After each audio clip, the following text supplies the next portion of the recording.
toda vez que o assunto é a relação entre a vida pessoal dos artistas e a apreciação da sua obra, eu adoto uma postura que para muita gente é controversa, mas que para mim é uma questão de integridade crítica. Eu defendo uma separação clara entre a arte e o comportamento dos artistas, ou até mesmo os crimes cometidos por esses artistas, cara. Neste vídeo eu vou explicar por que um ótimo álbum que quase entrou no meu vídeo ali a respeito dos meus favoritos internacionais de 2024 tem muito a ver com este vídeo aqui, no qual eu explico os motivos que me levam a continuar apreciando o trabalho de artistas tremendamente cancelados pela opinião pública. Presta atenção.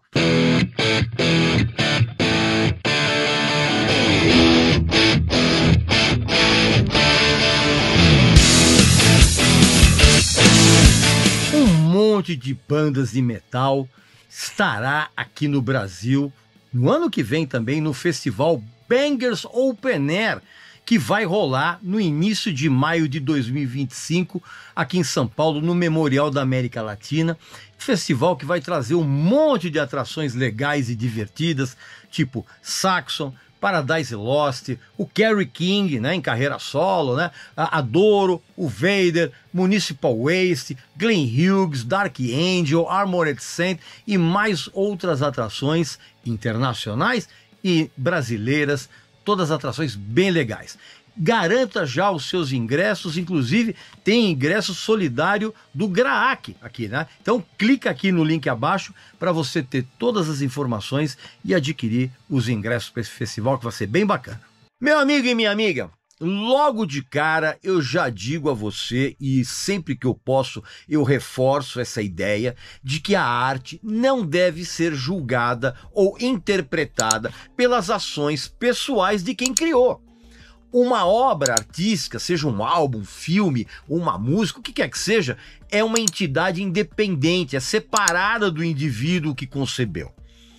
Eu tive a ideia de fazer esse vídeo depois que eu ouvi esse álbum espetacular que o Marilyn Manson lançou em dezembro agora, poucos dias atrás, cara, intitulado One Assassination Under God Chapter 1, que é um disco excelente que só não entrou naquele vídeo dos meus favoritos internacionais, porque como eu disse na época, né, muitos discos ficaram de fora, porque senão o vídeo ia ter 4 horas de duração. No caso específico do Marilyn Manson, cara, o trabalho musical e visual, com aquelas mensagens provocativas, aqueles questionamentos, jamais foi sobre quem ele é, mas na verdade é sobre uma estética, sobre uma filosofia própria, que é voltada para o questionamento das normas sociais e da hipocrisia humana que a gente tem. A obra inteira do Marilyn Manson, assim como a de outros artistas totalmente controversos, como por exemplo o ultradireitista Ted Nugent, que eu inclusive adoro os discos e os shows, nunca deve ser anulada apenas porque eles são acusados de comportamentos nojentos ou de comportamentos perturbadores ou por terem feito escolhas questionáveis nas suas vidas pessoais. Porque para mim, a arte, ela tem realmente o poder de ultrapassar as falhas e as fraquezas do ser humano. E pode e deve ser apreciada como uma criação que vai muito além das suas origens, uma criação única. Então, eu sou um defensor do reconhecimento de que a arte de certos artistas surge e surgiu em contextos históricos específicos, que, na verdade, refletem a sociedade da época. Quer você queira aceitar isso ou não. Vamos pensar, por exemplo, no caso do Woody Allen, por exemplo.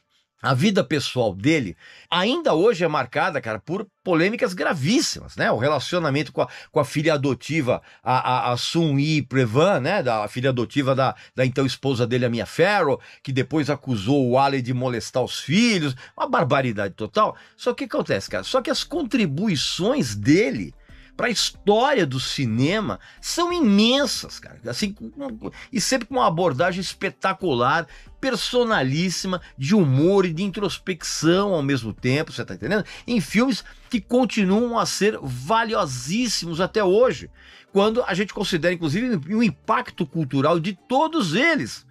Então, um artista como o Woody Allen, cara, ele não pode ser reduzido apenas às suas controvérsias. E daqui a alguns anos, cara, quando ele não estiver mais aqui entre nós, cara, o legado artístico do Woody Allen vai ser imenso e vai merecer ser analisado por conta das contribuições que ele fez para a história da arte e para a história do cinema. Pega o caso, por exemplo, do rap americano, que eu também gosto bastante. O rap americano, né? Não esse hip hop lento e esse R&B de Araque aí que rola nos dias atuais.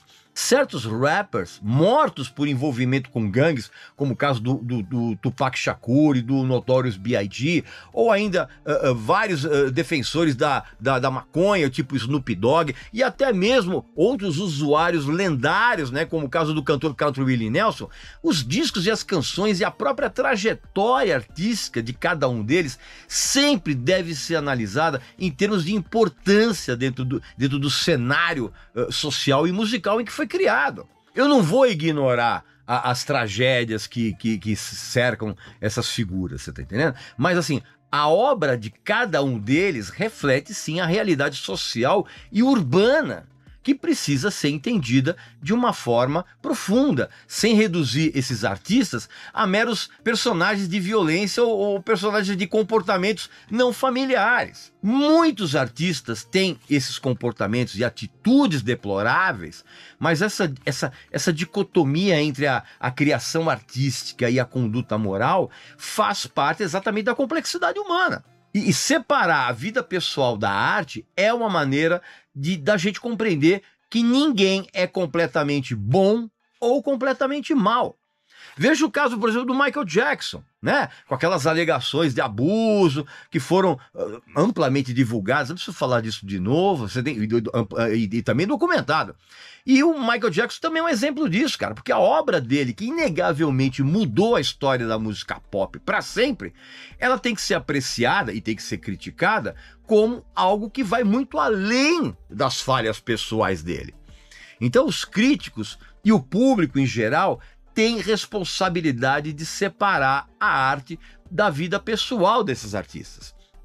Porque o que acontece hoje, infelizmente, é a mistura dessas duas dimensões. E isso acaba criando precedentes muito perigosos, em que qualquer falha, qualquer controvérsia na vida de um artista, por exemplo, resulta na anulação do trabalho dele. E isso não apenas deixa o debate muito pobre, o debate cultural, mas também restringe a liberdade de expressão e a apreciação da arte como um meio de transformação social. Essa junção entre arte e vida pessoal gera hoje um efeito de censura moral, em que o público e a crítica eles são incentivados a boicotar artistas por questões que pertencem à esfera pessoal e não à criação. E isso enfraquece também a liberdade criativa que é tão necessária no mundo das artes, cara. As ideias, as expressões, muitas vezes elas desafiam os padrões sociais e éticos dos dias atuais, que é como tem que ser. Aconteceu isso no passado, acontece hoje e tem que acontecer no futuro. Eu nem vou citar novamente essa ridícula cultura de cancelamento. Eu já falei muito a respeito disso, que inclusive se tornou predominante nas redes sociais, blá blá blá. A opinião pública, na verdade, se baseia em julgamentos rápidos e totalmente mentirosos, sem considerar o impacto duradouro da arte e as questões que são muito complexas, que envolvem as ações pessoais de um artista. Então, assim, eu sou totalmente contra a ideia de que artistas devem ser forçados a se conformar com os padrões morais e éticos atuais. Inclusive, esquecendo as contribuições históricas. Eu procuro entender o artista no contexto do seu tempo, cara, e não apenas no momento do julgamento popular, que tende a ser excessivamente punitivo. Então, meu amigo e minha amiga, eu, Regis Tadeu, eu defendo uma postura crítica que é, ao mesmo tempo, profunda e ao mesmo tempo libertadora, vamos dizer assim. Apreciar a arte de figuras polêmicas e controversas não significa apoiar as ações pessoais dessa gente, mas sim reconhecer a capacidade única da arte de se conectar com o público de uma maneira que ultrapassa essa moralidade simplista e esses rótulos impostos pela opinião pública. A música ou qualquer outra arte, ela deve ser valorizada pela capacidade de provocação, de transformação e de questionamento, e não por ser um reflexo perfeito da vida das pessoas, de quem criou essa arte, cara. E é muito acima de qualquer desse julgamento pessoal.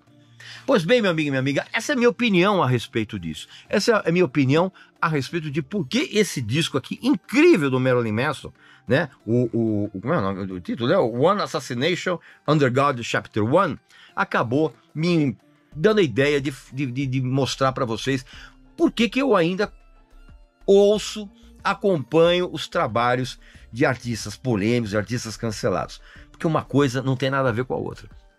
Pessoa física é muito diferente da pessoa jurídica. Aqui nos comentários, coloca aqui a sua opinião a respeito disso. Você continua ouvindo sons, acompanhando o trabalho de artistas cancelados pelo restante da sociedade? E por que você faz isso? E por que você não acompanha mais? Coloca aqui nos comentários e eu volto muito em breve com mais um vídeo aqui para vocês. Tá bom? Um abraço, saúde para você, para sua família e para seus amigos e até a próxima.